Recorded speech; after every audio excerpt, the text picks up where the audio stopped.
dis-moi, vous avez des partenaires. Je pense qu'Investissement est avec vous dans cette aventure-là. Peux-tu me parler de tes partenaires? Oui, absolument. Donc, en fait, on est 4 cofondateurs. Puis Investissement Québec est sauté dans le projet avec nous l'année passée. Donc, c'est grâce à eux, en fait, qu'on a été capable de lancer en janvier.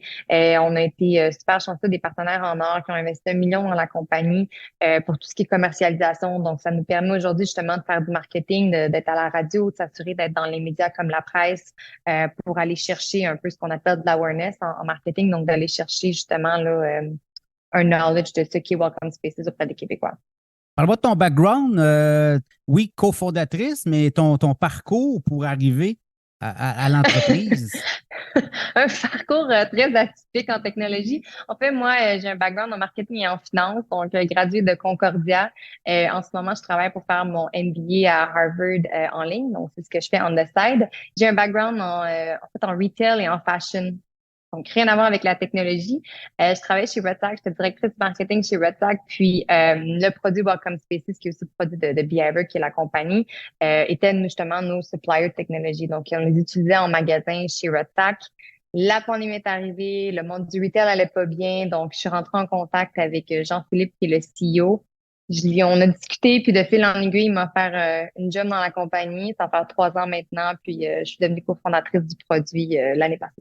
Oui, puis le marketing en ligne, tout le branding web, à un moment donné, que ce soit dans le retail ou dans le service financier, à un moment donné, il faut se vendre.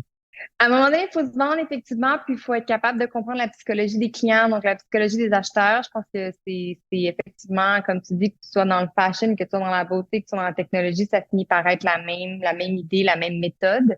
Puis je pense que la technologie, parfois, on manque un peu de justement personnalité, d'amour un peu. C'est quelque chose qu'on est capable d'apporter avec un background en Ouais. fashion. Et la technologie amène aussi la psychologie de l'acheteur. On voit les jeunes de plus en plus, les natifs, là, ceux qui sont nés avec la techno dans les mains, Dans les eux, mains. eux veulent de quoi rapide et pas compliqué. Ça aussi, c'est vers là qu'on s'en va avec la plateforme. Exactement. En fait, on se rend compte justement, comme j'expliquais tantôt, d'aller se trouver justement nos planificateurs financiers sur le web, sur Google. Souvent, la seule manière d'entrer en contact avec ces gens-là, c'est de prendre le téléphone, des appeler, ce qu'on sait que les milléniaux ne font plus.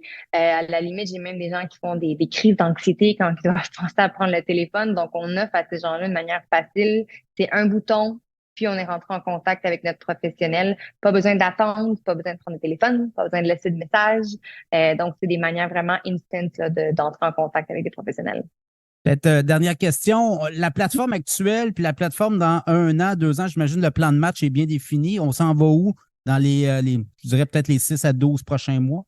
Ouais, en fait, c'est une super bonne question. Ça va être un peu drôle à dire. Notre plateforme, bien que c'est les professionnels de la finance qui payent pour être sur notre plateforme, c'est une plateforme qu'on développe pour les clients. C'est une plateforme qu'on développe pour les Québécois, monsieur, madame, tout le monde.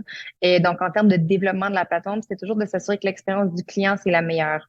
Donc, autant au niveau de la sécurité des documents échangés, donc être capable de dire d'avance, j'envoie mon document à mon CPA, mais je veux que ce soit délité dans tant de temps.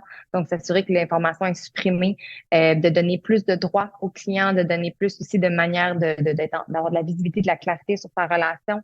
On parle aussi de l'intelligence artificielle justement pour matcher les professionnels et les clients. Donc, c'est vraiment tous les développements qu'on fait au niveau de la plateforme, c'est de s'assurer que le client se sent vraiment en contrôle de sa relation de la finance. Qu'on sait qu'en ce moment, c'est pas souvent le cas. Souvent, les professionnels, ils ont leur CRM, ils ont leur ERP, ils ont leur technologie pour les aider à se retrouver. Nous, les clients, on a beaucoup de courriels, on a une coupe de textos pour qu'on essaie de se retrouver à travers tout ça. Donc, tout ce qu'on développe pour la plateforme, c'est vraiment pour que le client soit organisé et centralisé dans sa relation. À suivre, Mali Charbonneau, cofondatrice de Welcome Spaces. Merci beaucoup et on va continuer de suivre les activités de l'entreprise au cours des prochains mois. Merci beaucoup. Merci beaucoup, Pierre.